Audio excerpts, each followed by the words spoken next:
सिंधी तैलीम जीअं असीं भारत में आयासीं उते जेके तालीम सां जुड़ियल हुआ उन्हनि सभिनी पंहिंजनि पंहिंजनि शहरनि में स्कूल बर्पा कराया ऐं बम्बईअ में उल्हासनगर, अहमदाबाद जो कुबेर नगर, जयपुर, अजमेर, कोटा, बीकानेर इन्हनि में सिंधी माध्यम जा स्कूल शुरू थिया हुआ। खुदि मुंहिंजा पिता माता उन्हनि स्कूलनि में उन्हनि बि पढ़ायो। गोबिंद माली जहिड़ी शख्सियत स्कूल में पढ़ायो पहिरीं।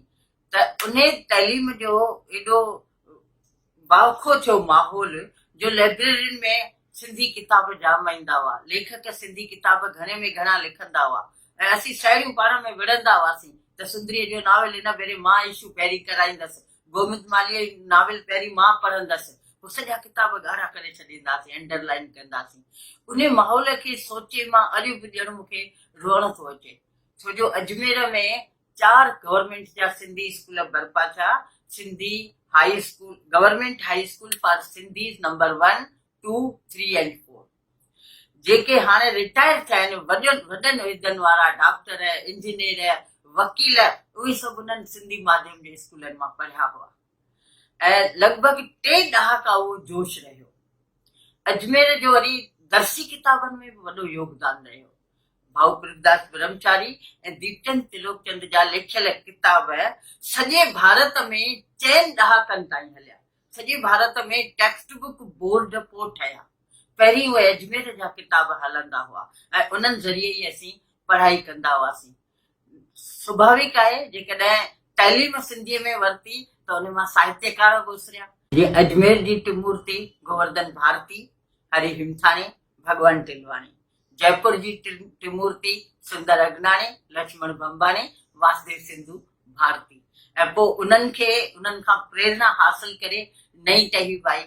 साहित्य अकेडमी जा अवार्ड गोवर्धन खे, ढोलण खे, हरीअ खे मिलिया। तर्जुमे जो अवार्ड, नेशनल अवार्ड कमला गोखलाणीअ खे मिलियो। NCPSL जा अवार्ड त अलाए घणनि खे मिलिया आहिनि। त राजस्थान जो इहो योगदान रहियो। पर पोइ अलाए जीअं उन ज़माने में मिशनरी स्कूल फ़क़ति 3 हुआ अजमेर में ऐं हाणे 33 स्कूल आहिनि। असांजा 45 प्राइमरी स्कूल हुआ, हुननि जो 1 स्कूल हो ऐं हाणे उन्हनि जा 50 स्कूल थी विया आहिनि। असांजा 4 स्कूल बचिया आहिनि। जंहिं स्कूल में 500 ॿार पढ़ंदा हुआ उन स्कूल में हाणे 20 खां 30 ताईं ॿार बचिया आहिनि। बाक़ी सभु इंग्लिश मीडियम में विया आहिनि। मूंखे लॻे थो इन तकलीफ़ खे ॾिसी असांजे कविअ नियाज़ हुमायूनी लिखियो, अंधी माउ ॼणींदी आहे अंधा ऊंधा ॿार, ईंदड़ नस्ल समूरो हूंदो गूंगा ॿोड़ा ॿार। गूंगा हूंदा, ॿोड़ा हूंदा, भिट धणीअ जा बैत, हिक ॿिए खे कीअं सम्झी सघंदा तुंहिंजा मुंहिंजा ॿार। कहिड़ी बस ते बीठा हूंदा तुंहिंजा मुंहिंजा ॿार। तैलीम खसिजी वई असांखां त ॼण असांजो वरसो, असांजी विरासत, असांजी सकाफ़त असांखां अलॻि थी वई। पोइ ॿार न्याणियूं जेके हूंदियूं से तीजड़ी ऐं थधिड़ी ऐं सतैं जे बदिरां क्रिसमस मल्हाईंदियूं, उन्हनि ॾिणनि ते ध्यानु ॾींदियूं त असांजी सॼी ॼण पुराणी क़दीम सभ्यता ई नास थी वेंदी। उनखे क़ाइमु रखण जी सख़्तु ज़रूरत आहे। अजमेर में तैलीम जो उन खां पोइ 2006 में, पहिरीं 1986 में गवर्नमेंट सिंधी किताब लिखाराया ऐं उहे अरबी सिंधीअ में हुआ। पोइ 2 लिपियुनि में करायूं। माण्हुनि जी डिमांड आई त 2 लिपियुनि में उहे किताब थियनि। पर 2006 में जॾहिं बोर्ड दर्सी किताब चालू कराया त उन्हनि चयो त असां फ़ैसिलो करे चुका आहियूं रुॻो देवनागरी लिपि पढ़ंदा ॿार। सभा वारनि, सीनियर राइटर्स इन ॻाल्हि जी खिलाफ़त कई, पर मां पंहिंजनि ई सिंधियुनि खे छा चवां, ॾोह नथो ॾेई सघिजे। घर जी ॻाल्हि आहे त उहे ई कटर थी बीठा त अरबी लिपि आहे या असांजी ग़ुलामीअ जी निशानी आहे। उन्हनि खे इहा ख़बर कोन्हे त अरबीअ में रुॻो 26 अखर आहिनि, सिंधीअ में 52 अखर आहिनि। असां नए सिर सिंधी लिपि ठाही हुई, उनखे असां क्रिएट कयो हो ऐं उन में 52 अखर आहिनि। त सिंधी बिल्कुलु अलहदी लिपि आहे, उनखे सिंधी लिपि चवंदा आहियूं। पर छाकाणि त एजुकेशन मां हटी वई सिंधी, त पोइ स्कूलनि में ॿारनि जो तादाद बि घटिजंदो वियो, माण्हुनि जो चाहो बि घटिजंदो वियो। किताब विकामंदा ई कोन्हनि बोर्ड जा, एतिरा ॿार ई कोन था पढ़नि। सभिनी जो इंग्लिश मीडियम स्कूलनि में लाड़ो आहे। अहिड़े वक़्त में हाणे नए सिर अरबी सिंधीअ खे जीआरण जूं बि कोशिशूं थी रहियूं आहिनि। अहिड़ा मुबारक कदम खॼी रहिया आहिनि ऐं उन्हनि जे लाइ एतिरे क़दुरु जीअं एम कमल लिखियो, हर को अॼु इन ई राय जो आहे, हर सुठी ॻाल्हि हादिसो आहे। उन्हनि खे लॻे थो इहे चरियनि जूं ॻाल्हियूं आहिनि, पर दोस्तो चरिया ई लोॾो आणींदा आहिनि दुनिया में, चरिया ई दुनिया खे फेराए सघंदा आहिनि, चरिया ई तब्दीली आणे सघंदा आहिनि। इहो जुनून हुजे, इहो जोश हुजे त हिकिड़ो माण्हू हज़ारनि जेतिरो कमु करे सघे थो। अचो त असां इन ॾिस में बि कमु करण जी कोशिश करियूं त जीअं असांजी लिपि बि क़ाइमु रहे ऐं जेके 300 सालनि में असांजा किताब आहिनि, गोल्डन एज जा किताब, शाह, सचल, स्वामी, बेदल, बेकस, बेवस, एॾा वॾा वॾा ग्रंथ आहिनि जो ॿिया दुनिया जा माण्हू वाइड़ा थींदा आहिनि। जॾहिं शाह लतीफ़ खे ट्रांसलेट कयो वियो इंग्लिश में, ऐं सिंध अंग्रेज़नि जी इहा वॾी ख़ूबी आहे, अचो त असीं उन्हनि खां सिखूं। भले उन्हनि असांखे ग़ुलाम बनायो, पर उहे जंहिं मुल्क में वेंदा हुआ, जंहिं प्रांत में वेंदा हुआ, उते जी ॿोली सिखंदा हुआ, माण्हुनि जे अंदर ताईं पेहण जी कोशिश कंदा हुआ। त कमिश्नर उते डॉक्टर सोरले आयो, उन सिंधी सिखी, शाह लतीफ़ ते एक्सपेरिमेंट कयईं, अभ्यास कयईं, रिसर्च कयईं, ऐं उन रिसर्च ते हुनखे लंडन मां PhD जी डिग्री मिली। असांखे ख़बर कोन हुई त शाह लतीफ़ एॾी वॾी हस्ती आहे। हुन इहो साबित कयो, जेके 7 दुनिया जा वॾा कवि मञिया विया आहिनि, उन्हनि खां बि शेक्सपियर हुजे, मिल्टन हुजे, वर्ड्सवर्थ हुजे, उन्हनि सभिनी खां वॾो रुतबो शाह खे मिलियो। हुननि जूं जेकॾहिं हीरोइन्स राजकुमारियूं हुयूं, राणियूं हुयूं, पर असांजे शाह लतीफ़ कंहिंखे हीरोइन बणायो, मुहाणे खे, नूहीअ खे बणायईं, कुंभर जी धीउ ससीअ खे पंहिंजी नायका बणायईं।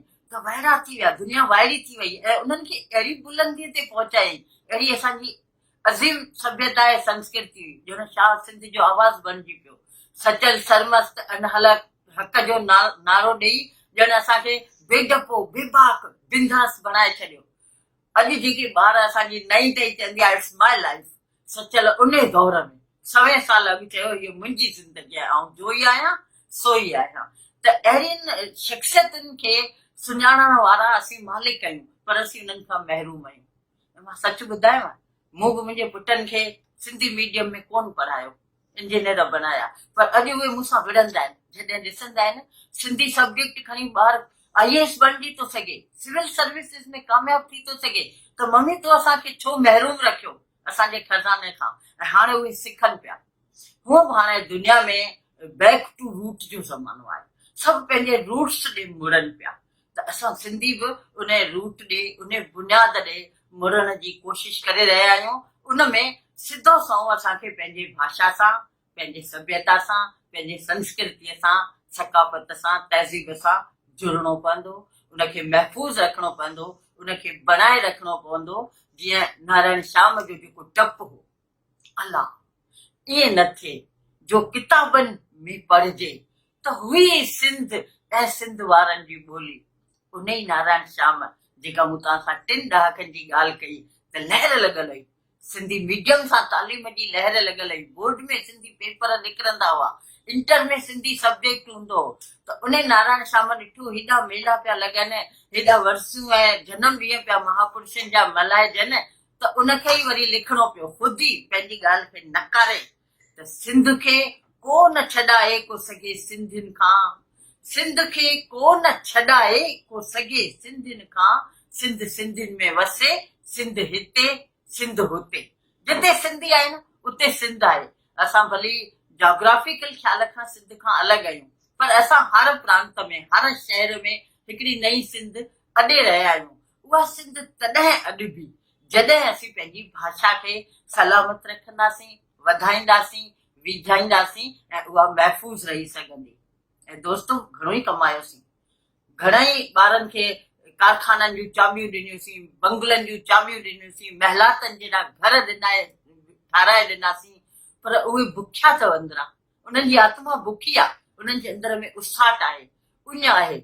उहा उञ उन्हनि खे पंहिंजी माद्री ज़ुबान सेखारण सां लहंदी, पंहिंजे खज़ाने खे फैलाइण सां, पखिड़ण सां, उन्हनि ताईं पहुचाइण सां लहंदी। ऐं उहे पंहिंजे हम उमिरि साथियुनि सां, पंहिंजे हम असर क्लास फेलोज़ खे फ़ख़्र सां चई सघंदा त मुंहिंजी बि इहा सभ्यता आहे, मुंहिंजी बि इहा संस्कृति आहे, मुंहिंजा ई स्पेशल खाधा पीता आहिनि, रुगो साउथ इंडियन ऐं चाइनीज़ खाधा कोन थींदा आहिनि, पर मुंहिंजा कढ़ी चांवर, मुंहिंजो साई भाॼी पुलाव, मुंहिंजा सयूं पटाटा, उहे तव्हां दुनिया वारनि खे खाराईंदव त हथ चटींदा, उन्हनि खे असां वांगुरु रधणु कोन ईंदो।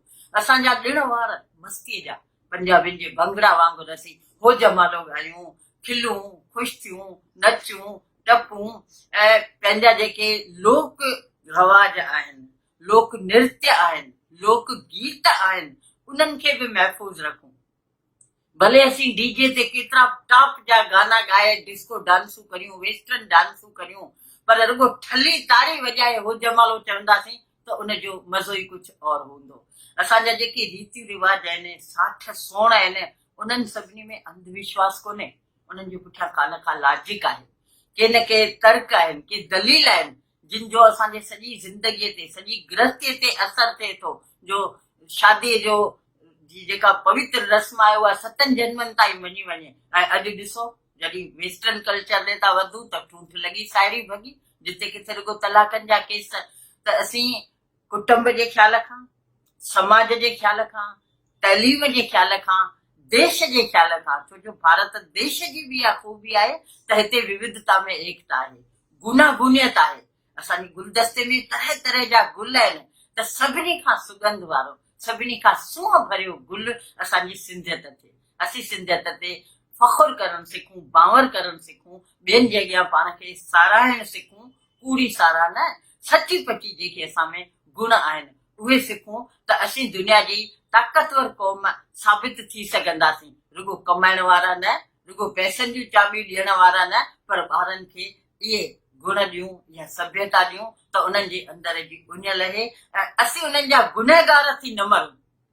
जेकॾहिं असीं पंहिंजो विरसो नथा सौंपे ॾियूं, असांखे वॾड़नि ॾिनो, असीं नथा सौंपे ॾियूं त असीं गुनहगार आहियूं। न बचड़ा तुंहिंजो नाहे ॾोह, उन में तुंहिंजो कहिड़ो ॾोह? मूं ई तोखे विरासत कोन ॾिनी न, मूं तोखे कोन ॾिनी, मां पंहिंजे गृहस्थीअ में, पंहिंजे कमाइण में, पंहिंजे कैरियर में मुंधल हुअसि, इन करे। पर हाणे असीं उन दौर मां निकिरी चुका आहियूं, उन्हनि मुख़ालिफ़ हालतुनि मां निकिरी चुका आहियूं। हाणे असां सिंधी क़ौम खे ज़रूरत आहे सिंधियत वधाइण जी, पंहिंजे ॿारनि खे भाषा सेखारण जी ऐं एडमिनिस्ट्रेशन में अचण जी। एडमिनिस्ट्रेशन में जेतिरा सिंधी हूंदासीं, सिविल सर्विसिस में अगरि साल में हिकिड़ो बि ॿार निकितो त सम्झो असांजी सिंधी क़ौम जे लाइ सालनि ताईं बहबूदगी क़ाइमु थी वई। छाकाणि त भले मिनिस्टरनि खे असीं नेताउनि खे वोट ॾेई मिनिस्टर ठाहियूं, पर उन्हनि जी उमिरि हूंदी अथव 5 साल। हक़ीक़ी राज ब्यूरोक्रेट हलाईंदो आहे, ऐं ब्यूरोक्रेसी में सिंधी 20 सालनि में कोन निकिता हुआ। सिंधी सब्जेक्ट असांजो आहे सिविल सर्विस में, असांजो बुनियादी हक़ आहे, मौलिक अधिकार आहे त असांखे सिंधी सब्जेक्ट मिले, ऐं असीं ॿिन्ही लिपियुनि में हुन में जवाब लिखंदासीं, लिखी सघूं था, ॿिन्ही लिपियुनि में पेपर पब्लिश थियनि था, त थोरो ॻाल्हाईंदड़ रहंदासीं सिंधी, 2 टे महीना महिनत कंदासीं, ॿियनि सब्जेक्टनि लाइ 40-40 हज़ार महीने में फी थी ॾिजे, सिंधीअ जे लाइ मुफ़्त में प्रोफेसर क्लास था वठनि, त उन दिशा में हाणे असीं कदम वधायूं। उन में बि कमाई त आहे न, पघार त उन में बि आहे, खणी लग्ज़रियस लाइफ घटि मिले, पर असांखे हिन वक़्त जी ज़रूरत उहा आहे, उन ते ध्यानु ॾियणु खपे।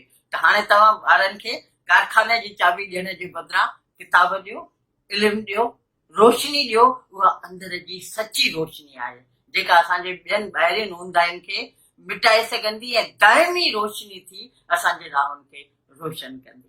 महिरबानी दोस्तो।